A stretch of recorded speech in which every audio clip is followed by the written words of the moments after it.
Good evening, everybody. It's Monday, June 28th, 2021.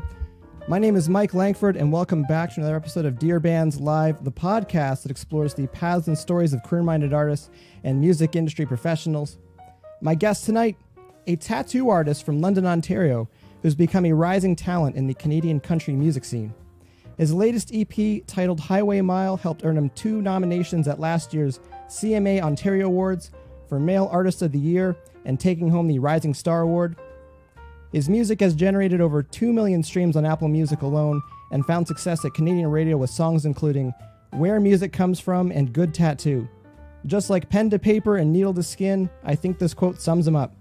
I've always loved how simple and direct country songs are. They go straight to the heart, and that's what I've always tried to achieve. Please welcome my guest tonight, singer, songwriter, country music artist, and tattoo artist, Aaron Allen. Aaron. How's it going, Mike? Too bad. How you doing? Good. Thanks for having me. I appreciate it. Thanks for joining us. Definitely. It's good to see you. Looks like you're doing well. I'm doing okay. I could probably hit the gym now that the world's opening back up, but I think there's a lot of us in that boat. You know, there's the freshman 15. And I guess there's the COVID-19. So. Mine's about the COVID 30 right now. I don't know. Yeah, it's been a bit of a thing. I half joke about that too, because I tell people who haven't been on tour before, I'm just like, the best shape you'll ever be in on tour is the day you leave. Yeah. And I feel like the last year and a half, it's been a struggle for a lot of people to try to find a new pattern, a new routine, new pattern, especially if you've gone to the gym or had any sports or anything like that. Definitely. I'm very regimented type guy, and now that I moved into the full-time music thing, it's all over the place. So the regiment is not there. I used to run marathons and stuff like that, you know? Yeah, no, it definitely shook up everyone's routine. Just trying to find something new. Speaking of, what's been going on lately? Man, lots of stuff. Oh, Jody says, can I move closer to the mic? How's that, Jody? Jody's fine. Jody's fine. Nice to see you. Things have been going great, man. We got Smoke and Ashes. It's a new band that we're doing coming out. There's lots of new music because we're not out there doing other stuff. There's just an abundance of new music. So pretty stoked that I have an EP coming out with Smoke and Ashes. And we have 2 songs done and in the bank for Aaron Allen. So new music is coming, and I'm pretty excited about it. Is that plans for your own music? Is that plans for another EP, an album, or are you just putting some singles out? Yeah, we're working on it. We have a Good Place to Start that came out in February. So we have another 2, and we're putting another one into production this week. So, you know, an EP could be coming sooner than I thought. It's kind of nice just when, you know, music's rolling right now. I put all my time into it. So there's all these songs just sitting there going, record me. So I might get one out sooner than I thought. Are you the type of songwriter where you just thinking, are you the type of songwriter where you just scratch down ideas, just like chorus ideas, or do you try to work on a song, you know, start to finish and then put off to the side? I do it a couple different ways now. You know, I've been really concentrating on co-writing for 2 years, and I'm kind of like, I have my own thing. I like to do my own thing and do my own regiment, but then I work with others. I have a regiment there. I really like to go out in the morning, walk my dogs, and I listen to Apple Music playlists, whatever I'm listening to that day. And this is how I've always done it. I just didn't realize it till now. I just kind of flip through 30 seconds, wait till a song inspires me, and then as soon as I'm inspired, I just kind of turn that song down and I just write. And usually I'll try to get a verse and a chorus out. Lately, one thing that I changed up is I don't use my guitar that much anymore when I write. I try to put that aside. So I find like being out there in the sunshine, writing the notes that come from wherever. I'm playing 4 chords all the time. I'm not a tremendously great guitar player, but it's limited. So I find it's a lot easier for me to pick my melodies out of the air, have them in my head, and then go home and put that on a guitar and go, whoa, I never would have went there. If I sat down with my guitar, I know exactly what I would have done there. Probably this old thing that I've been doing for the last 20 years. But if I do that, then I kind of get them from anywhere. And usually when I'm in a co-write, it depends if I'm writing for a band. I'll try to immerse myself in their music if I'm writing for them. If not, I try to have a few ideas, but I really like creating on the spot too. That's pretty neat to do in the co-writes. So you never know what way it's going to go. So I like to have little nuggets there, but I do also like to talk to the person for a half an hour and go, oh, this is the type of person you are. They get to know me, and then we just go, why don't we write a song like this? So the process is kind of all over the place, to not answer your question, I guess. I'm always curious because but I think what you're what I got from this is that finding your inspirato or finding your inspiration, and I think there's a lot of value in listening to playlists or listening to the radio and just kind of figuring what's the vibe, what's the feel of things right now, and kind of, I don't want to say make that kind of the lane to play within, because when you talk about not picking up your guitar right now to work on songs, I think there is a lot of value in that if you just work on the vocal melody and not thinking about the chords and going, oh, well, I could do this over this chord. The chord doesn't matter. Work on the melody, especially in country. It's work on the melody, and then the supporting chords will figure itself out. That's just math and music theory. So, which I know none of. A lot of careers are built on 3, 4, 5 chords. So, well, I think that's pretty awesome to hear. You just throw some music on and find your inspirato and go from there. Well, I don't know. That's just what I found, and I didn't used to co-write. Jeff Dalziel, my producer, kind of got me into co-writing, and I never did it before. But I've realized now, after doing it for 2 years, I always co-wrote with Tom Petty, Bruce Springsteen, all those people, because that's what I used to do. I would throw on their music, get inspired, and then just kind of turn it down and write my own stuff. So I've been co-writing all along. I just didn't know it. Well, hopefully don't check your. So hopefully don't check your email after this, and you get Bruce Springsteen's legal being like, "Where's our cut?" Totally possible. I'd take it. It'd make a good news article. For sure.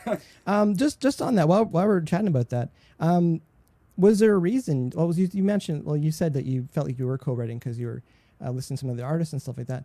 Getting in the room with other people versus sitting by yourself, what is the biggest difference for you? Well, sometimes if you're not feeling it that day and somebody else is just excitement galore, usually when I go to write a song, I'm kind of in this mood. I'm all feeling it, and that's where I'm writing from all the time. I'm the mid-tempo guy that writes emotional stuff. But if you write a song with Phil Barton, he's jumping off the couch and literally, anything but doing backflips. He's just crazy. That energy is going to come into the song. And that's what I've learned from co-writing the most is just the energies that you have in that room drastically change the product that you're putting out. And it's I have some writers that I do gravitate towards because psychologically our mix is so good, and not everybody's going to click psychologically. I'm in rooms with people every day all week and I just go, oh, that's not going to work. That's not going to work. This threesome we got going on here, this is something super special. And it's usually because I'm kind of an overthinker. If the person I'm working with is kind of laid back, hey man, you're going and overthinking too much, they pull me out of it, and then I'll go, well, you're a little bit too laid back. I need a little more content. We meet in the middle. And then, man, the stuff you can create.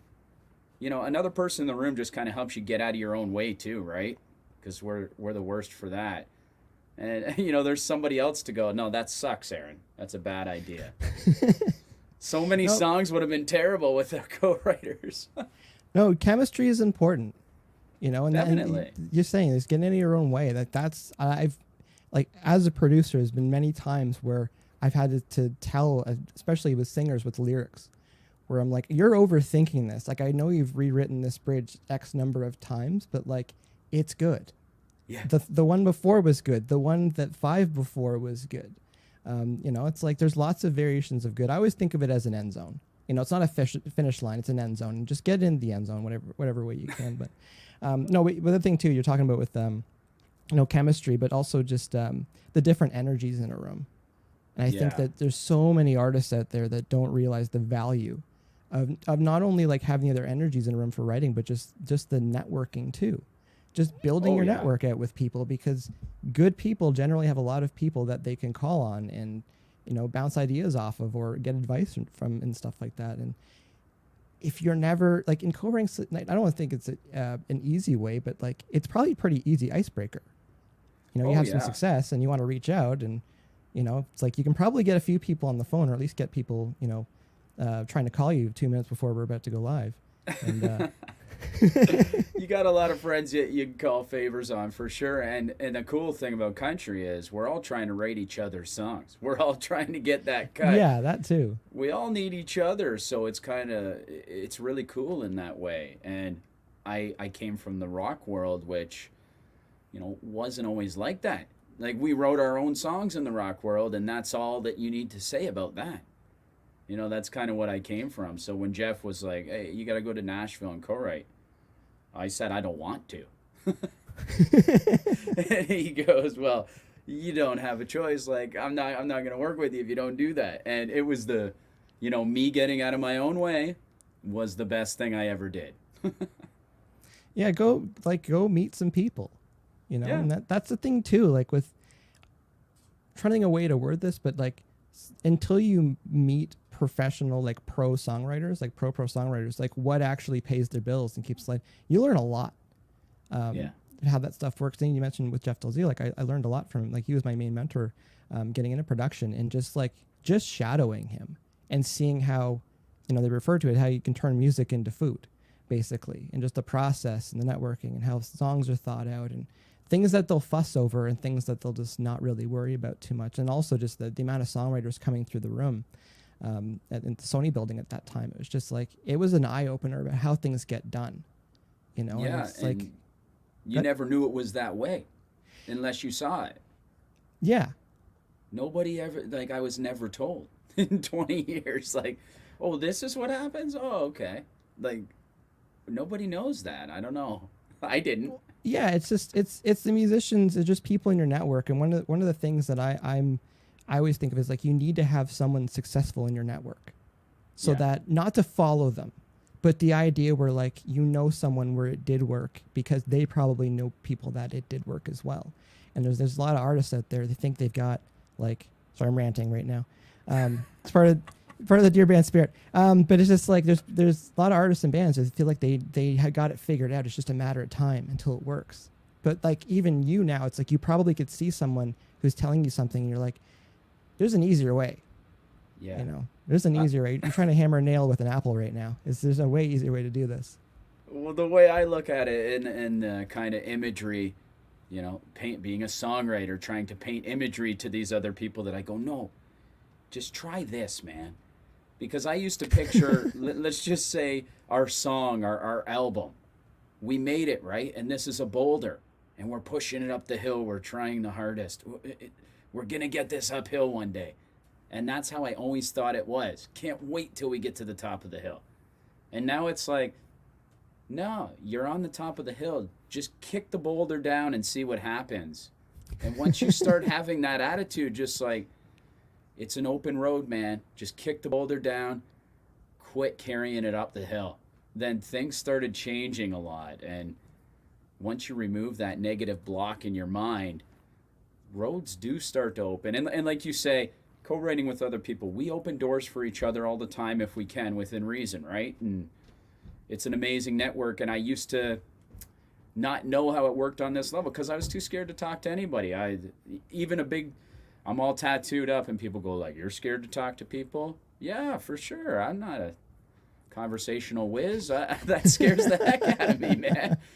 I remember the first CCMAs I went to, and Fanshawe kind of, gave me the in, and I got to go to some parties there, and they're like, go talk, go network with the Warner people. And I was like, nah, I'm just going to go over to the food table and drink this sparkling water. And I didn't talk to barely anybody. That's hard. but you have to. They're not going to bite you. Yeah, it's just finding your angle to get in and chat with people. That's probably a whole nother hour of there's always an angle, right? Yeah, networking for introverts. Yeah. It's definitely a thing. Which we all are, I think. Most of us. Most of us, whether we admit it or not, most of us is, again, just trying to break the ice with people. There's a lot of angles we can go right now. Getting back to how you got into music. Were you gifted a guitar? Did you have something in the house? Is it piano? Was it a family member? Was it a record? Well, So you've been doing music a while. Yeah, over 20 years now. Like, I really started writing, taking it seriously when I was about 14 or so, right? And that's 25 years ago. So the reason I got into it was not because I was great at guitar. My dad played guitar and he kind of sang around the house and stuff, and I always had music in my life, but I wasn't a great guitar player, not a great singer. I just started writing songs because I didn't like the world. I didn't like the world that I lived in. My parents were divorced, and my mom was diagnosed with terminal cancer. And I was 14 and I couldn't deal with that. And they're sending me to therapists and, and I'm just angry all the time. And I didn't know it at the time, but I just started writing songs. I didn't know that's the reason I started to write them until I got older. And I went, I'm not a guitar player or a singer. I'm just a songwriter, and I need to get all that out on paper and have a look at it. And I go, oh man, this is what I'm going through today. That's what it was for me. It was therapy. Oh, yeah, this is why you're angry. And if I wasn't able to put those words on the page and get them out of me every day, the amount of anger that I would have had would have landed me in jail. I was very close, so I got locked up for a little bit, and that changed my life when I was 14. I stole a motorcycle. I had a lot of other charges, but I stole a motorcycle. I got locked up, and when I was locked up, it took me out of my life that I was in. And I'm sad to say, but I actually preferred that. And then it changed my life, and I went, oh, just because we live in this situation doesn't mean that I don't have a choice. Doesn't mean that I don't have a way out. And then that way out, of course, became music. And it didn't happen as soon as I wanted it to.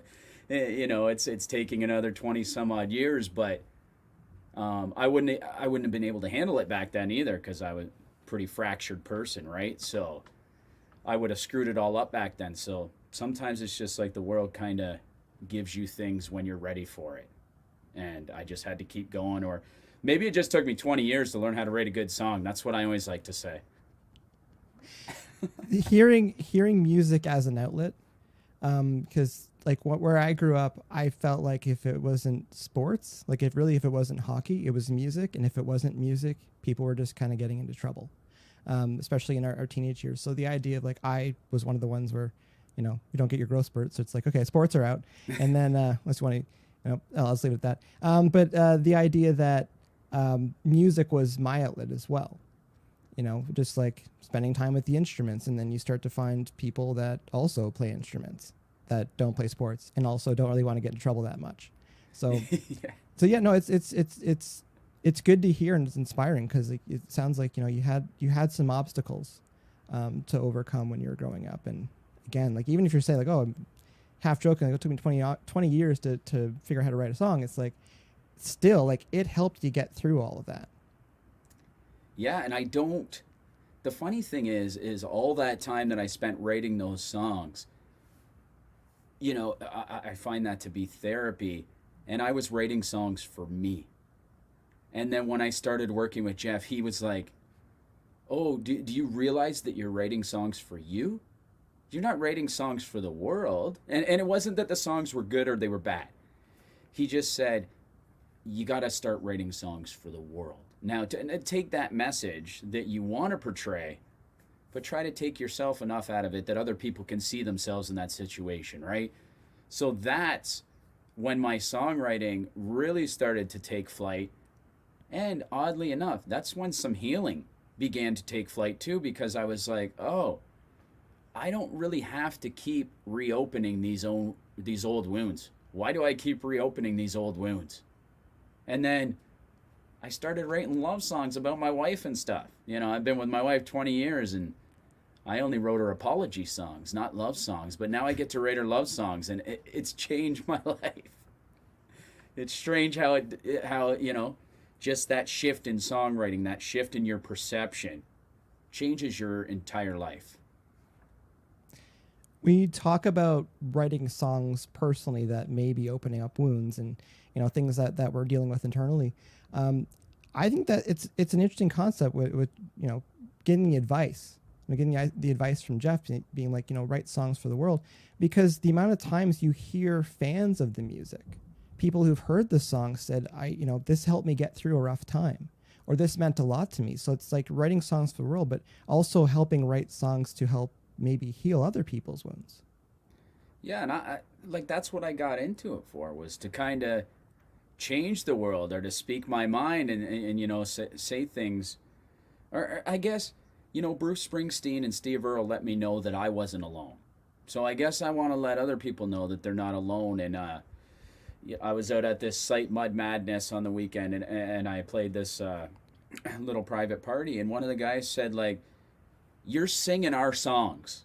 That's what he said to me, like, you're singing our lives. And I went, that's really cool, because that's what Bruce did with the factories and stuff like that. And yeah, man, that's what they want. Like, you don't want to hear about me bitching in my story all the time, but taking that and my hard road and going, hey man, we all got hard roads, we're doing this together. And just him saying that was really cool. You're singing our story. I went, that's one of the nicest comments I've ever heard. Like, wow, that meant so much. No, it means a lot coming from the fans. And just I was laughing a little bit, the idea of the amount of artists and bands that get on stage and one way or another basically tell the crowd, we're just going to hear about me for the next half an hour, 75 minutes, versus bands and artists that do really well. They go, we're all in this together. Let's sing some songs. You know what I mean? Like it's you're kind of like the MC of the party sort of thing, and how people are feeling and setting the mood, the vibe for everything. And like, that's a line in the sand, I think, psychologically for artists. The idea where it's not always all about them. Yeah, and that's weird. You like to think that you don't have an ego, but then you write all these songs, and I think because they were so deeply rooted in negative thoughts, I couldn't not write about that. Like, you know, after my mom passed away, it took a long time till I could not write about that, because I was just there. I can't ever ignore, like, it. You know, I am a published songwriter. I have a publishing deal, but it's very hard for me sometimes, if I'm in a mood, to just ignore what I'm feeling and just go, oh yeah, this is what we're writing. You know, it's really hard for me to do that and just put that aside. It's not a job for me per se. It's what I love to do. It's what I need to do, and it's my therapy. So I don't look at it as like a job. Like, we're gonna write a #1 today. That's our goal. I feel like sometimes that's the way that it is, and that's okay. Like, that's what we're all shooting for, the #1. And I'm kind of just like, well, I want to shoot for something that's just good and we can live with. And, you know, it's just, I like that song. That's a good one today. Is it a hit? I don't know. It's good, though. I like it. I'm going to listen to it more than once. That's part of the kind of the modern day psyche, because like, you can write songs that you like, that you think are good and feel are good, and you can just put them out. And if you think about it, even like, you know, 15 years ago, 20 years ago, we didn't have as many tools and avenues to release music as we do today. Oh, for sure. You know? So the idea of like, well, you don't necessarily have to have the one hit song. It's like, you can have 10 songs that did really well, and it'll probably kind of even out. And I think even the 10 songs that or 15 songs that did really well is almost as good as the #1. That being said, #1 songs can definitely change your life. I'm not going to argue that. Yeah, if you get a #1 song, though, and you're a flash in the pan, okay. But if you get 10 songs that are maybe around the 40 or something, I think in the long run, that might be the game to go for. Like, I do agree. yeah, I love that kind of sentiment, and that's how I try to look at it. Like, trust me, I've chased the number one. I've went down to Nashville and been like, I'm chasing this number one, and it just put me in a bad spot, and I think it clouded me artistically, and I still want to write the best song I can write that day, but I don't know if it's always going to be a number one. Just whatever we're feeling in the room, I think you got to let that come through you. Like I say, staying out of our way when you're in that room. I try to like not have preconceived notions and let the words come through me. It's weird to explain, but kind of on an energy level, right? If you're not a songwriter, you might not know that, but like when we wrote Where Music Comes From, I was writing it with my buddy Jimmy Thau, and he was the second co-write ever. I went down to Nashville, nervous as hell. And, I am getting old. So I literally kind of, I prayed outside of his house, to tell you the truth. And I was like, universe, I'm down here for a purpose. Help us write a song that's going to do something for us. Like, just be with us on this, right? And I kind of did this sort of thing. And I went in. Jimmy was a cool dude. I wrote with him. And we got chatting afterwards. 45 minutes just came through us. We got chatting, and he says to me, before I do my writes, I usually ask the universe to be with us. And I'm like, whoa, wait, what are you talking about? He did the exact same thing before I walked into that room, and I had never met Jimmy before, ever. And we wrote Where Music Comes From, and when we wrote it, you can hear me at the end of the work tape, like, just, wow, okay, that's going to do something. I know. I don't know if it's a hit, but I know I really like that. It's just a experience. I don't know where it comes from when you hit a song like that, because lots of them we dig. And not saying it's not a good song, but I've been in there writing songs for 6 hours straight, and they come out, and they're great songs. But the ones you don't fight over, it's different. You're like, wow, where did that come from? Thank you, wherever. It's a feeling when you, like, being on some writing sessions, it's a feeling when, like, 45 minutes later, you've kind of got it done. Yeah. And you're like, that came together really easily. But also, you're talking about just letting it go through you. It's like not overthinking it and kind of finding that, not those emotions, but just like finding that vibe. Like just finding whatever message you're trying to get across. And when everyone's locked in on it and gets it, like visualizing. I'm big on that too with writing as well. Like I love when you hear lines and you instantly can visualize what's happening. Yeah, man. I'm all about that. You have to, right? You got to paint that picture, but you have the picture just has to be there for the listener. They can't think about it. You just have to get that picture across so well that they just saw that whole thing without even thinking about it, and that's pretty hard sometimes. Well, it's definitely difficult, and I would say too with some songs, like it's like a lot of metal and like some prog stuff too, and like some of it's pretty cryptic, some of the lyrics. But like the good ones, there's a really simple line in the same between like you're writing something weird because it's weird versus like you have a really good way of putting this, right? Sort of thing. And even bands like Primus, like I was a big Primus fan growing up, and the way that the lyrics would come in, they're poems. They're like weird, quirky songs and poems and stuff, and they would just create this imagery around what's happening. And I just always thought that was really cool. And I think that there's a lot of lines between that kind of stuff, poetry and in country music, where like you can just read it and you get it. You get the story. There's no like wishy-washy what's happening here. It's like this is the theme, and just really trying to drill it home. You've been doing music a while. You've mentioned a couple times already, like 20 plus years. We've kind of gone through your teens, getting into your 20s. You were in a rock band? You said you were doing rock music? Oh, yeah. I've been in a few rock bands along the way. I started out in, punk. And then after that kind of fell apart because it's hard to be in punk and rock bands. That's when I just picked up the acoustic guitar. I used to play drums. But I thought, there's no way I'm going to find a singer with enough like get up and go to make this go. So I'm like, I guess I got to be that person. And then that's what I focused on. So I've always kind of loved, I still got the electrics here and stuff. I still love to break them out, and that's where it all started. But as I got older, I just kind of gravitated more towards folk. Country, I don't even think it was being older either. I think it was experiencing different types of music coming at me, like Steve Earle, and going, I feel that guy's brokenness. And that's what led me to country, like just feeling the brokenness in those people. And I felt it, you know. I'm really huge fan of Lyle Lovett and guys like that, and just identifying with those people. I always just gravitated towards them. So that's where country came from. But rock, I still go in rock bands every now and again. I think we released a talk radio, my other band, Talk Radio, like 3 years ago. I was always in a rock band, so you still got that side of you. Well, as far as the career side of it, just the path that you were on, in your 20s, were you doing tours? Were you doing much recording, releasing music? Like just the transition between being in bands and going solo.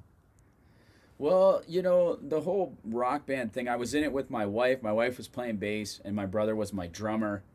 And my brother and I did not get along, so that was part of the reason. We do now. But in rock, it was hard. I saw how hard it was to do rock and, you know, carry these big amps around and lug it all around Canada. And I'm just like, whoa, man, that seems hard. And, you know, rock bands are like, that's the only way you make it. You just keep going around and around. And I'm like, yeah, man, that's hard. And I had a wife, right? Like, I've been with her since the age of 18.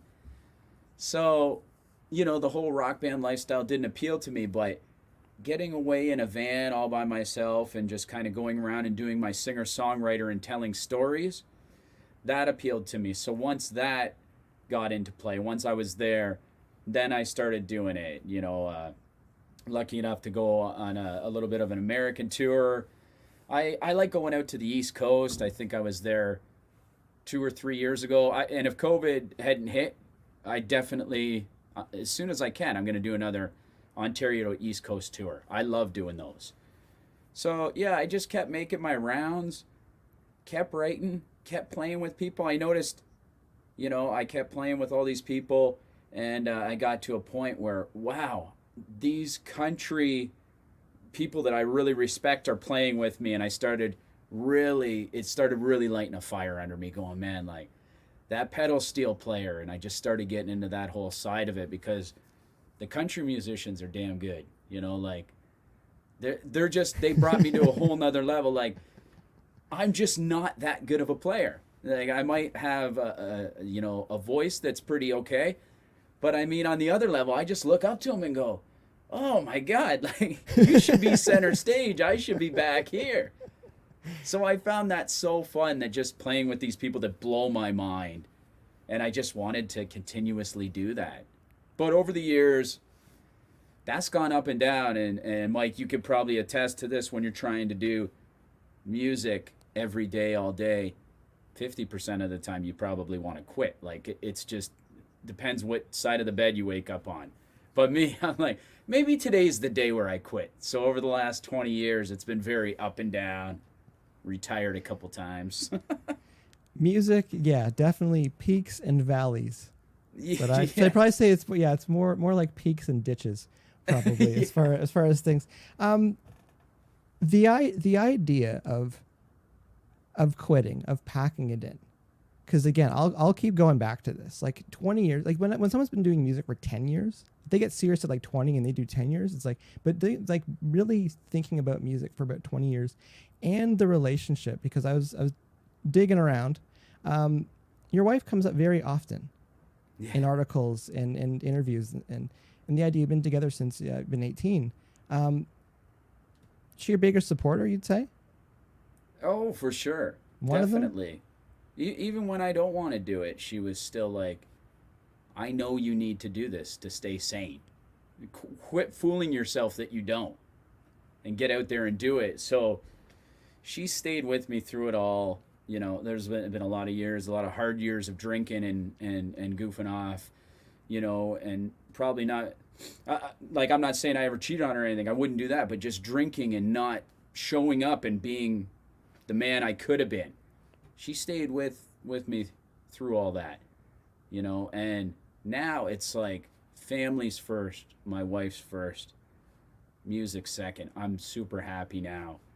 And I'm glad that the roles could reverse. And she showed me that, like, our life is great. Go out there and get music, but that's not the great part of life. This here is.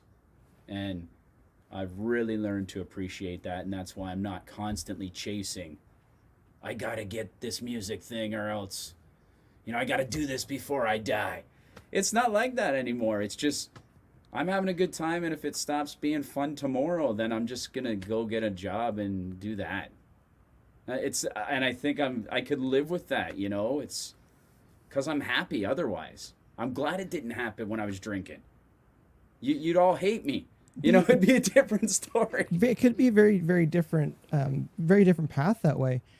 Just thinking about it too, from when you're hearing, it's like, it's really common for partners, especially if you're chasing a creative career, be it music or be it film or whatever, for them to be supportive, but also not believe in the dream sometimes, not see that it could be a career path. And I'm not saying there's anything wrong with that, but I'm saying, like, it's very difficult sometimes to find that balance where someone can hear you grumble about it. 'Cause my wife hears me grumble sometimes about music industry and certain things, but she knows that at the end of the day, it's like, I'm still there.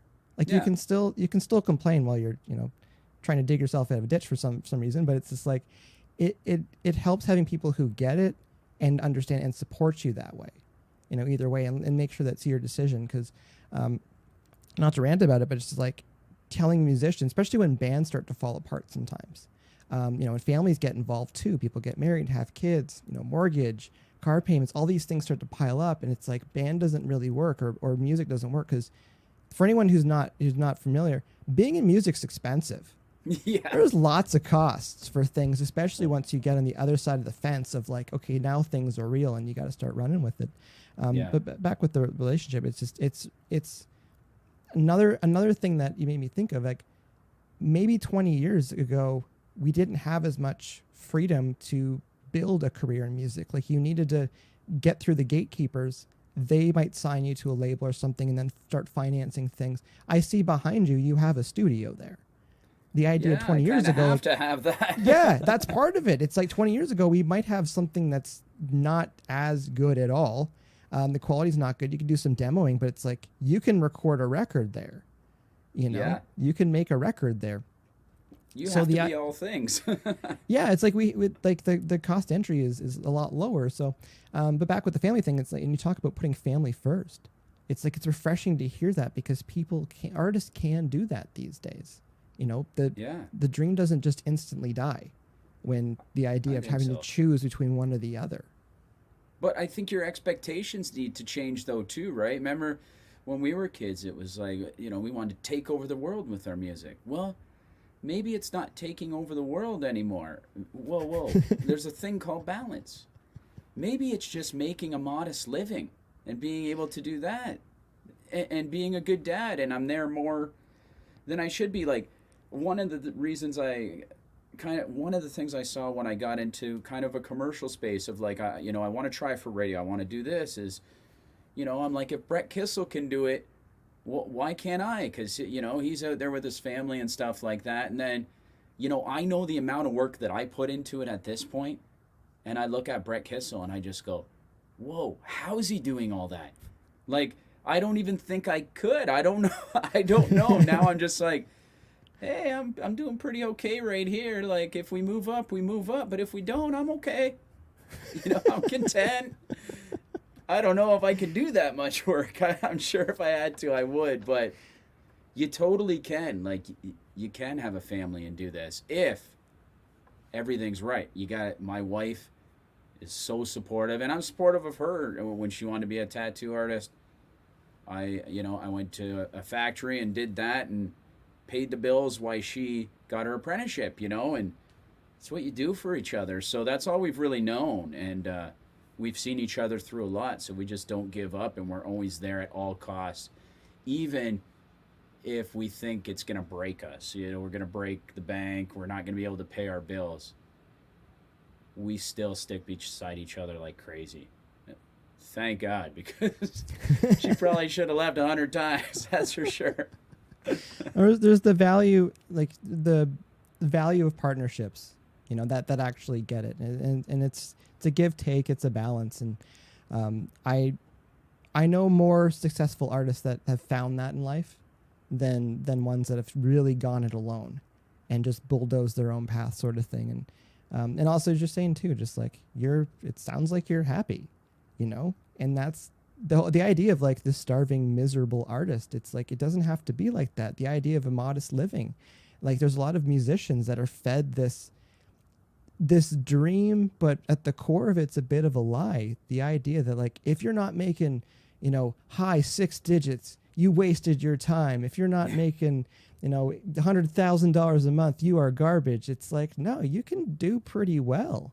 Like, you just weigh the numbers against the, you know, your job and doing music or whatever creative you want to do, and figure out how to at least get halfway there, or even just quarter of the way there, and then get halfway there and then replace it. And then you're waking up and, you know, feet hit the floor, and that's your purpose, is get back to what you love to do in the rest of the time when you just weren't trying to make money to pay your bills. So it's great hearing you say that, and it's great kind of, again, you're living proof that you can be happy, have a family, stable partner, and be doing music. I guess, yeah. I don't know how I got to this place, and sometimes it boggles my mind, but I'm very grateful and content, and I'm glad that thing hanging over my head of where I got to take over the world, or I want to be signed to a US label and take over the world. I'm glad that doesn't exist anymore, because I can't handle that amount of stress at my age anymore, you know? I can't handle it. Yeah, it's an old model, and, you know, even dare I say, it's just like when you start hearing that everyone's getting discovered on platforms like TikTok these days. Yeah. And you scroll through there and you're like, okay, I get why we're looking for talent on here, but it's probably gonna arc pretty aggressively down once it's gone, because you're looking for reach and range and market share and stuff. So I get that. You mentioned leaving, taking the job so that your wife could get a tattoo apprenticeship. Yeah. You're a tattoo artist as well. Well, I was up until I signed my publishing deal, but that's what I was doing for the last 16 years before that. That still counts. I don't think I don't think you've forgotten everything. No, I haven't forgotten. I don't know if you want me to draw on you, though. It's been a while. But I will. But just the idea of that is a line of work. That is a profession. I have no tattoos, so I don't know what goes on in the tattoo chair between the tattoo artist and the person that, as you worded it, is getting drawn on. Yeah. What's the communication like? Do you hear about their lives? Is there some psychology and therapy that goes on there as well, or is the tattoo the therapy, the story around the tattoo? Oh, that's all encompassed. Like, I've heard some things that you probably wouldn't want to hear. Like, when I'm that close to you, it's sort of a weird intimacy where people just kind of tell you a lot of things.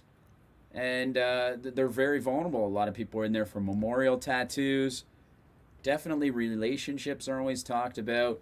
But I get stories from that. I remember my wife and I owned a tattoo shop / hair salon, because I used to be a hairstylist before I was a tattoo artist. But I remember I was cutting a guy's hair, and he came in and he told me a story about this woman that he was just madly in love with. And I'm like, oh man, I'm super happy for you. Like, how long you guys been going out? And he's like, 2 weeks. And I was kind of like, oh man, you might want to slow down a little bit. And he said to me, he was like, no, I just love her. I don't want to slow down. And then I'm like, okay, cool. And I went home and I wrote this song, Slow. And it was just kind of like, I don't want to go slow with you. That's the whole chorus. That's pretty much all it is. And that came from the dude's haircut. And that song was my first song that made me money and afforded me the opportunity to do what I'm doing now, to work on a higher level. And it was just like, just a bud who came in for a haircut and told me a story. And I was just like, wow, man, that's cool. Yeah, he doesn't want to go slow. I dig that. It's probably not going to turn out well for him, but I love his tenacity. You know, the song is very somber, like, this is not going to turn out well. And it didn't turn out well, but I loved how he was just like, no, I'm going for it. If she doesn't love me, too bad. I'm glad to hear that. Not that, you know, maybe we should check in to see how that the guy did in the relationship, but just the idea. I was just wondering because like there's a few jobs where like you can be really close to somebody for a very short period of time and they can open up and talk about things. And I was wondering, like, is that a source for some songwriting inspiration? And it sounds like it is. Big time. My wife specializes in portraits, and there's been days where she comes home and I know she's done a portrait of somebody who's passed away. She doesn't want to talk. Like, she's been doing it for 15 years or so.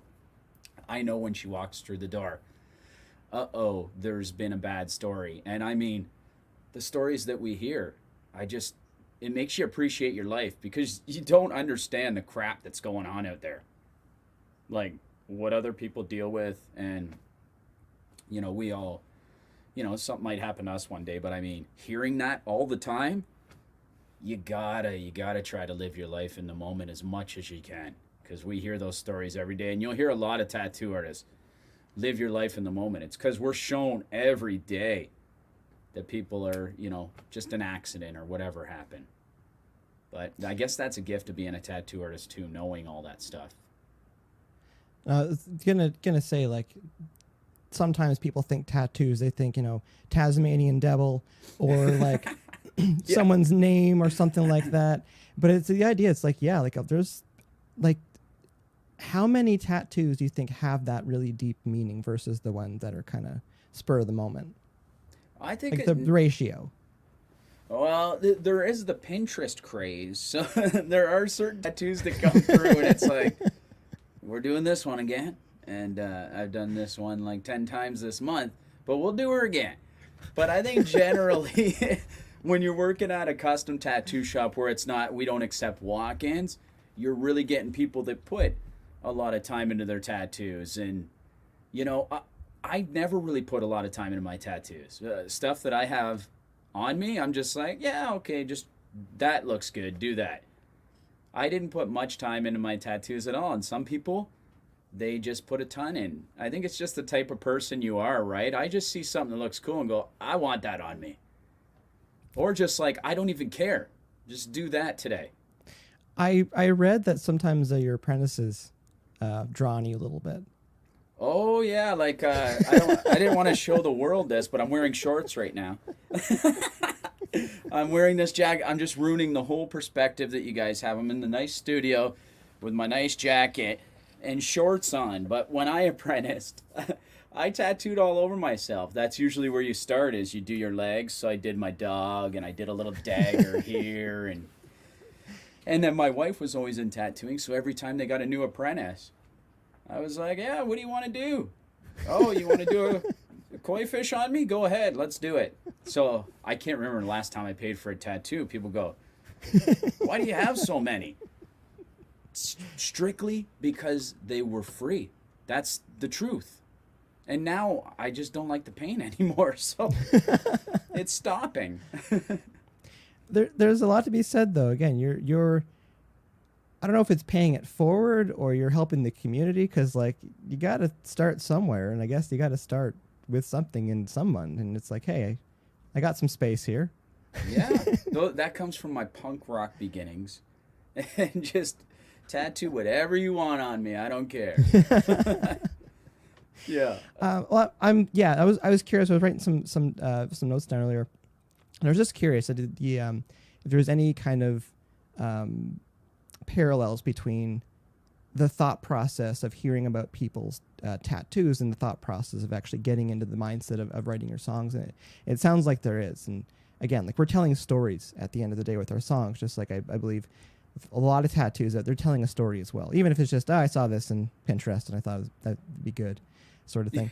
Another angle too not thinking about, we chatted about it really briefly before, but running a business, like running the shop, and then running your business as a musician.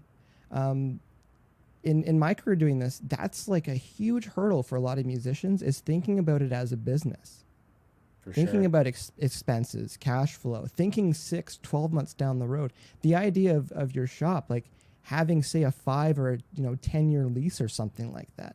You tell a musician when they're 22, like, where do you want to be at 32? They're like, I can't think that far. Like I'm in August right now. I'm thinking about August right now. Do you think it's helped quite a bit? Can it parallel between running a business with the tattoo shop and as an artist? I think definitely. None of us, artistic people, none of us really would get into it because we want to be business people. Let's be honest. The saving grace for me was when I went to hair school. I think I was like 28 years old when I went to hair school. And when I was there, it was at the Fanshawe program. So I was getting a certificate. I was graduating from a college. So they go, okay, you got to take hair, but you got to take other things while you're here. So one of the courses they make you take is business. So I took a business course. And to tell you the truth, before that business course, I probably wouldn't have opened my own business. But we kind of went through it. We did a business proposal. And that showed me, oh, okay, this is kind of how you run a business. And then I started when I went out there in the working world, I started watching my bosses. And just looking at that and going, oh, okay, this is how you run a business. And then we did it by ourselves for 10 years. But yeah, now I'm older, I'm more responsible.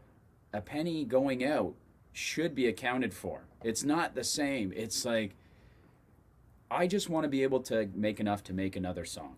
I got to be able to do that or I'm going to die. So I look at everything and go, this is where I can make my money. This is where I can make my money. If I do this, I know I live for one more song. So that's the base of what we need to get done. Right there. That's how we stay in business. Anything above that, then maybe we could do some marketing over here. Or maybe we could do this over there. But we at least need to know our business structure to get to the next song, because that's the ultimate goal. And then maybe, hey, you didn't get to do marketing, but you saved up. And then maybe next time you made a little more, and now your business is expanding into the marketing. And now all of a sudden, oh, you're doing the marketing for your own record label or your own career. And then after you have 10,000 to market the record, then what are you going to do after that? And it just keeps growing and growing. And it's growing your business. It's really tough to have, for me, a record label come in and subcontract you. Like I kind of like doing everything myself, but a record label coming in, that's a business partner. People don't think about that. And you don't know that business partner. And you might not know how to run your business. There's many reasons to sign to a label, but I mean, we all need to take a lot more time and figure out how to do this. The stress, the pushing the boulder up the hill. And when I make a single, I'm so grateful now. I have the money there. If I write a song that I really like, I'll call Jeff. I'll go, what do you think of this? He goes, yeah, I like that one. And I go, okay, let's get it into production, and the money's there. I've never had that before. Never in 20 years. So I had to spend a lot of money to start making that happen. At the beginning, I was very scared. I swore I would never pay that much money to get a song out in the world. And then as soon as I did, I went, oh, okay, this is how we get a song out in the world. This is how we recoup, and this is how we keep going. And you just keep going, and hopefully it gets a little bigger and a little bigger every time. But I don't know, it's really hard to not go, oh, why didn't it go from here to here? That's what we're looking for. Like, I got 70 on the charts this time. Why am I not number one next time? I just go, hey, let's just keep inching up and see what happens, right? And if you're okay with that, I think you're going to be happy being a musician. If you're not, I don't know, man, it's going to be tough. But I don't want to say don't go for number one. It's not that I'm not going for number one. It just doesn't enter my mind anymore. I'm going to make the best song I can make. And if, so many people, what is number one?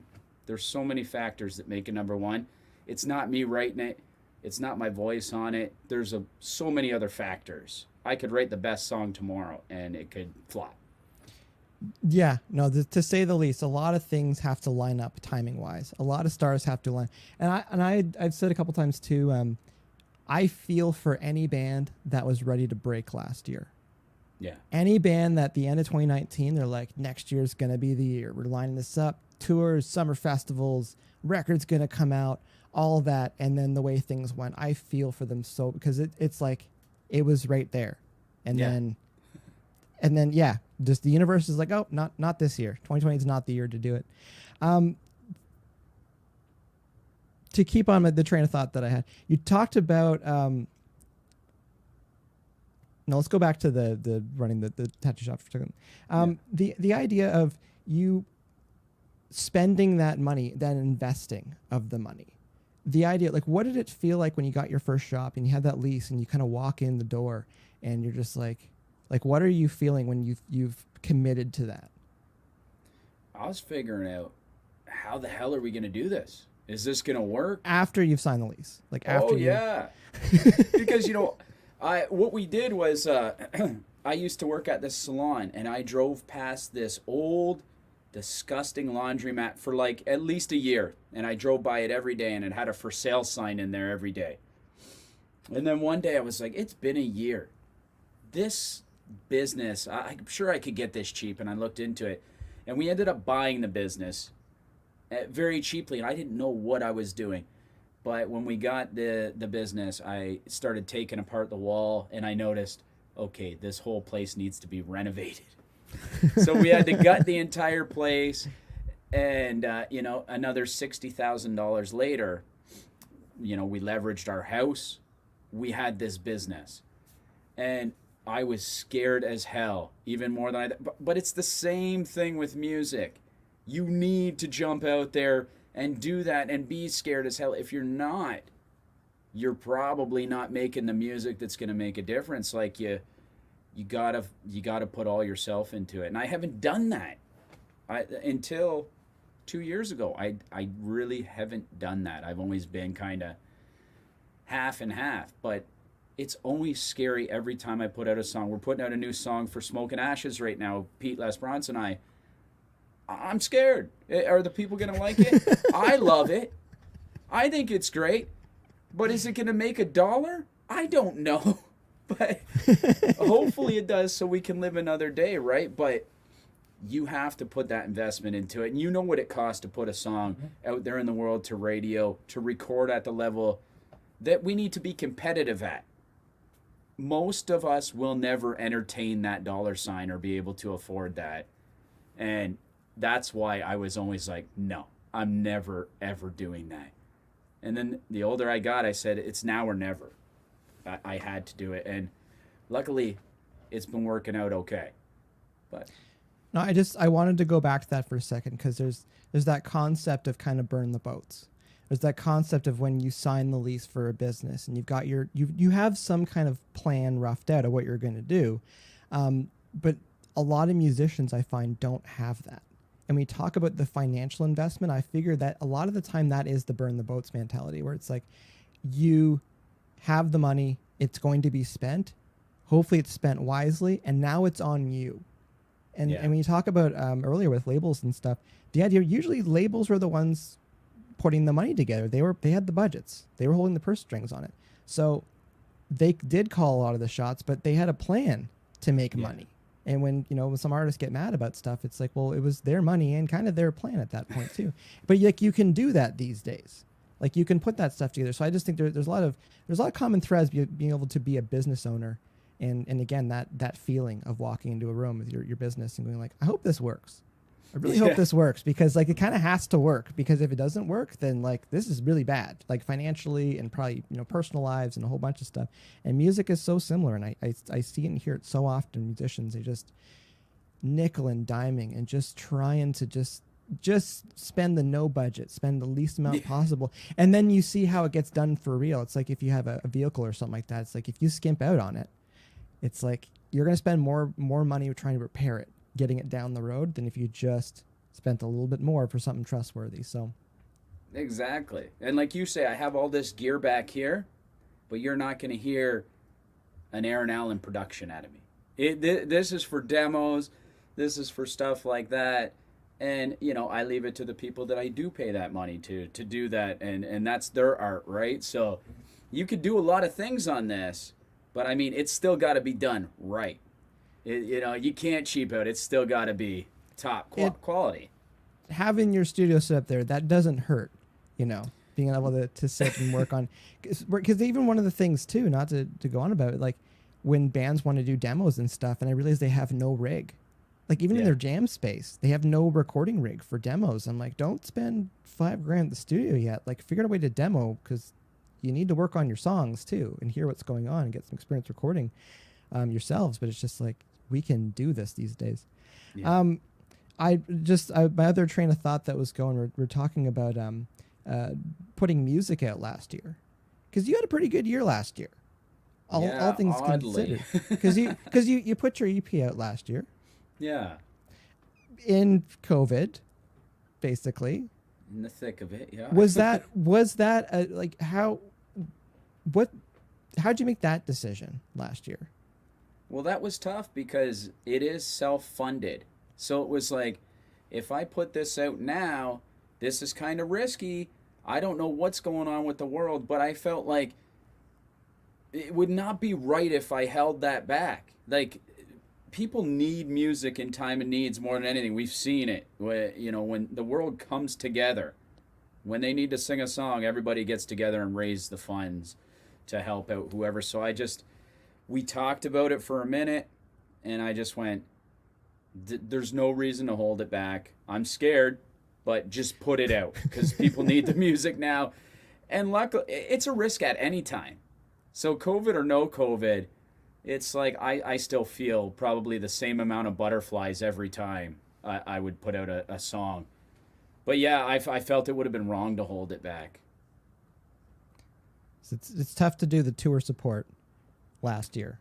Yeah, that didn't happen. Like you say, I had some festivals booked. I had some bigger festivals than I probably ever played, and those got taken away. But for some reason, the year went really well, and I got to focus on writing. Like, I wrote, I don't know, about 300 songs in a year, and it's just what that made me and done to my writing those 3 years. I just leaps and bounds. So COVID, for my writing and my abilities to write a song and structure a song now, are amazing. And you said one thing earlier, like, I can just read a song on paper right now and decide if I like it or not, and I can decide if it's rubbing me. That's the great thing. I'm just so immersed in it. I don't even need to sing it. I can just see the structure in my mind now, and that right there, that's amazing. You said something earlier, I can't remember, but if you strip it down and you just read it on paper and it reads really well to you, that's part of my process too. And, you know, you can sit there and go, I need to turn that word, I need to turn that word. It should all make sense without a note, just on the page there. So that's a great thing that COVID gave me. I can see patterns in my mind. Oh, this is 8 bars, this is what we're doing. It gave me enough time to go, wow, I can see what they're seeing now. I can see what the number one people see now. Wow, I got a glimpse into that. And you go, holy cow, I just want to explore this art. It's kind of like Neo in the Matrix, where everything turns to like green binary and code. And you're like, I get it.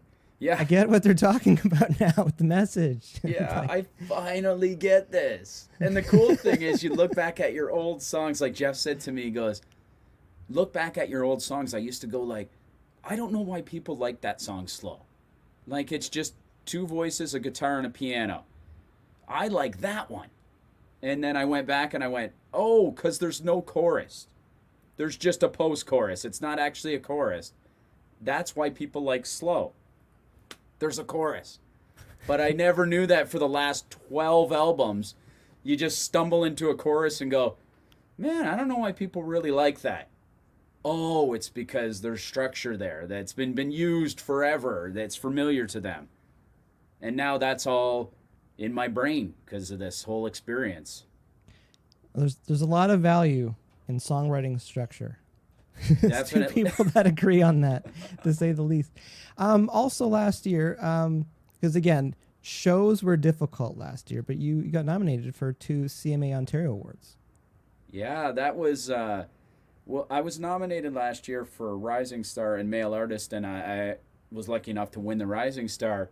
So this year, when I was nominated for Record of the Year, like, that meant a lot to me. I wrote on all those songs, and all those years that I spent in my room writing and writing, it's like now my record is nominated for Country Record of the Year. Like, all those years I spent writing, that's what's really important to me, that I was nominated for that. People are valuing what Jeff and I and everybody who worked on the record did. They're valuing it that much. Like, after being told, not saying that I've been told no for 20 years, but, after feeling like I wasn't good enough for 20 years, now I'm being nominated for Record of the Year. That blows my mind. I don't think that'll ever not blow my mind.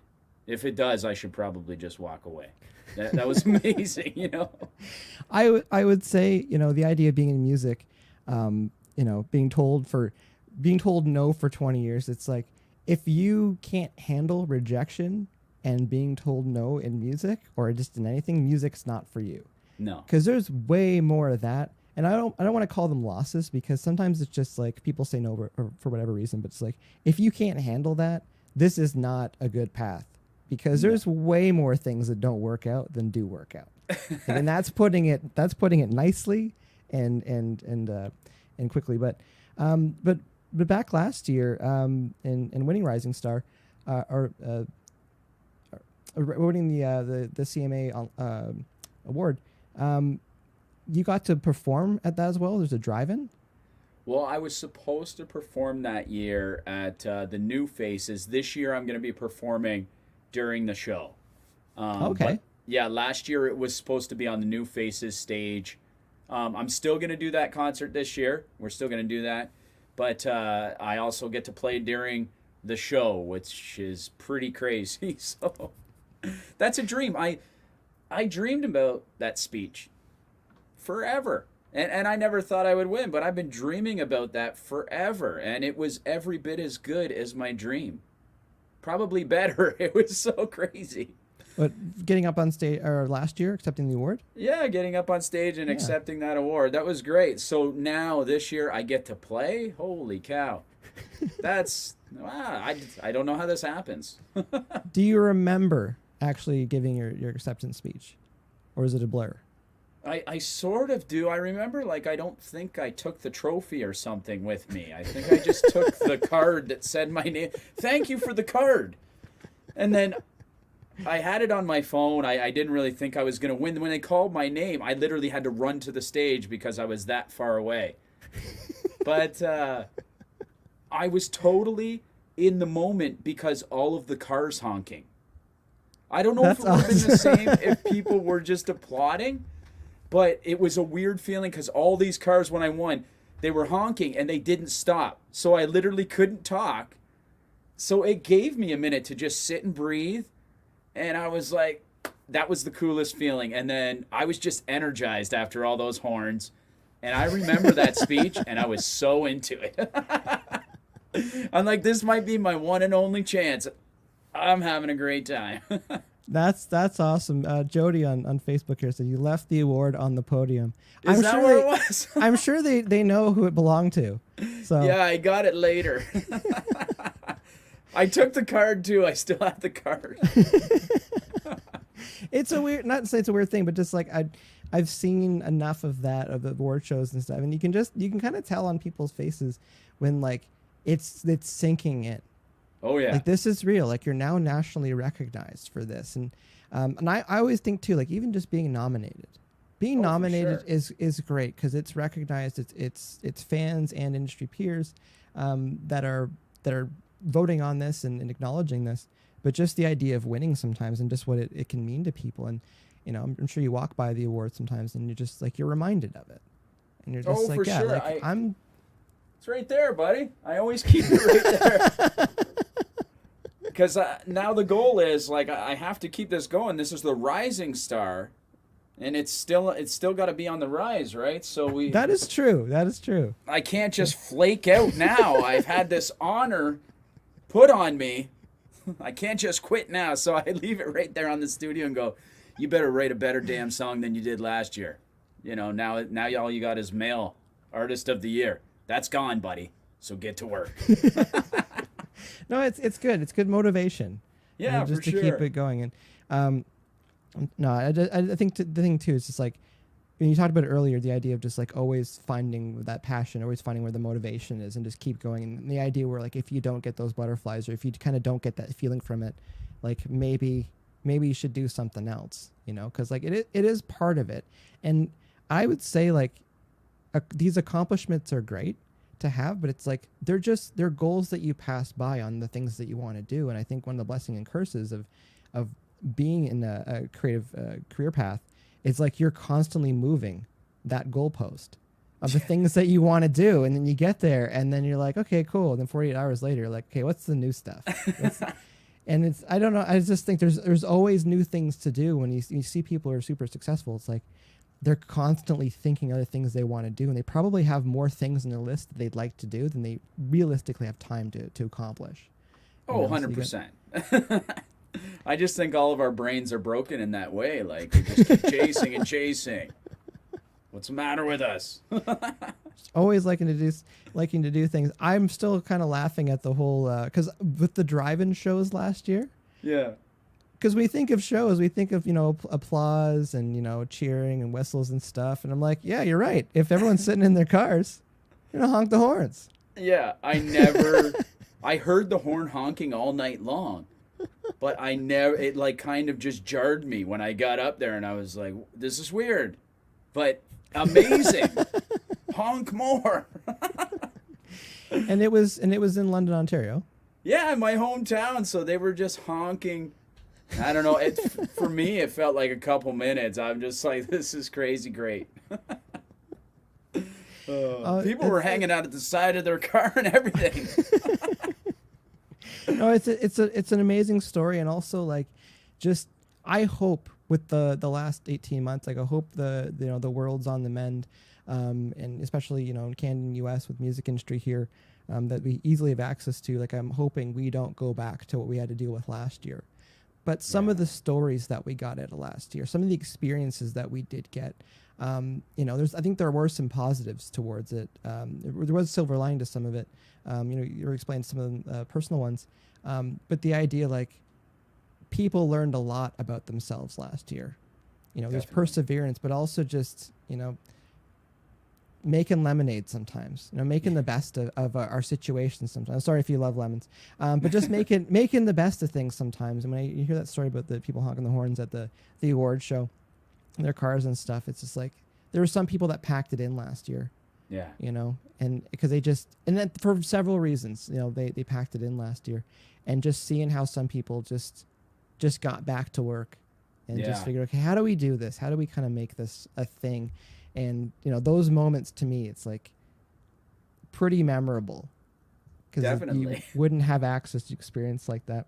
It might not happen again, the drive-in concert. I hope they don't, right? I hope we're out of this. Unless it's strictly for fun. Yeah, I thought, like, if this wasn't COVID, man, everybody would be here. I want to be in my pajamas eating Cheetos and, like, watching this award show right now. I don't want to I don't want to wash my jean jacket.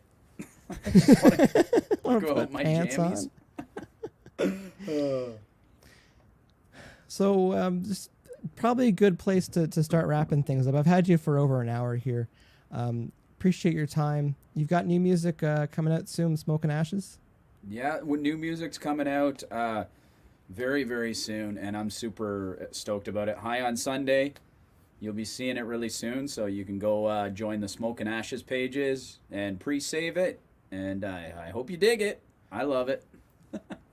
I was just thinking about it too, and you're just like, you never know what the world's going to think, and you put music out, and it's like with you and Pete, it's like, you know, two people really like it.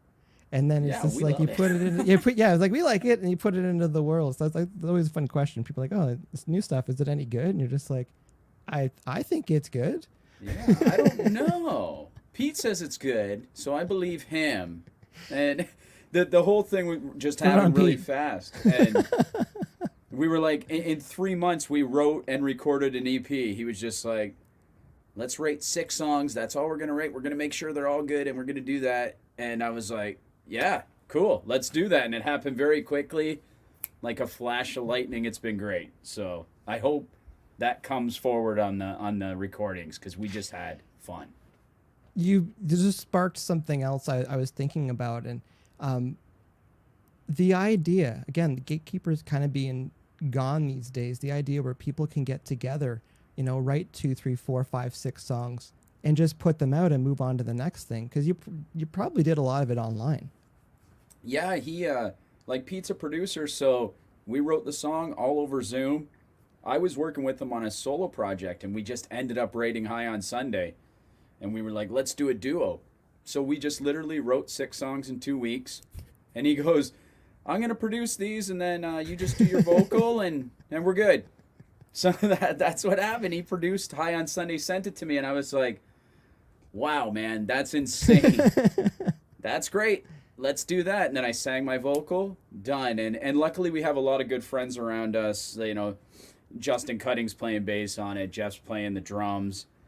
Jeff Dalziel. So we're getting the family in on it, and it just adds to the fun. So you're going to hear Jeff playing drums and Justin playing bass, and feels like home, man. It's great.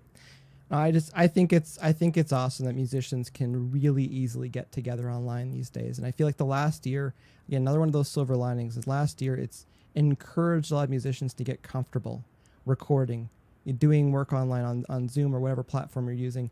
And it's just like, it's so much easier. Imagine you don't have to book that ticket and go to Nashville, or you don't have to go to Vancouver. You don't have to go to London, England. It's like you can just hop on the computer and meet up with people and still interact with them. And the idea where you're talking about co-writers too, like you could be writing a song and go, you know what, this doesn't work for the artist that we were thinking of, but let's just finish it up and put it out. Yeah. There's so many more options. And now, there's software. If you can have a producer from anywhere in the world now. Where do you want your producer from? Anywhere, and you have the software. They can sit there and go, no, sing it like this, sing it like that. The world we live in, we should be creating music that's just top notch, because all these tools we have are insane. Yeah, things have been fast forwarded a little bit the last year with just what we have access to, and I find it's inspiring and it's energizing hearing stories like this, where it's like, oh, let's just put an EP together, and we'll just put it out and move on to the next one, because that's what career artists should be doing these days, in my opinion. I don't disagree, man. I'm trying to get as much music out there as I can before I die, and I'm happy to do these collabs and just have a great time. But Pete's a special guy. We got a special relationship, and I'm really stoked to work with him, and I hope it's a long relationship. I can't wait for the EP. I'm gonna have to bug Pete with getting him on the show. Oh yeah. put the good word in for me. If you're talking to him. I will. And it's not 2 minutes before the show. Yeah, exactly. Well, we could have had him on here too. Oh. Oh, next time. Next time. Just thinking, where can everyone find you online? Aaron Allen Music everywhere. Facebook, Instagram. It's all under Aaron Allen Music. Same with the .com. And we do have a smokeandashes.com up right now too. So you can join those two things if you want to know all things Aaron. Excellent. I will put those details in the description below if you're watching the replay on YouTube. You got time for one more question? Yeah, buddy. All right, because I saw this in the chat. Cool. Dane Hartzell's asking, have you ever tattooed a hairstyle on someone? Because you're a tattoo artist and you've done hairstyling. Have you ever joined those two? I have not. I have heard about guys. He's not asking for a friend either. I know. I'm follically challenged myself. And trust me, I look deep. I remember when I was first going bald, I got into everything. Like, I'm going to find something here. And then I saw that people are tattooing their hair on now. And I'm just a tattoo artist, so I can tell. Like, I could just look at it and go, that's a tattoo. So, no, I haven't done that. But I've done some strange tattoos, that's for sure. That will leave that for another time. Yeah, that's a whole other show. That is a whole other show. I appreciate your time tonight.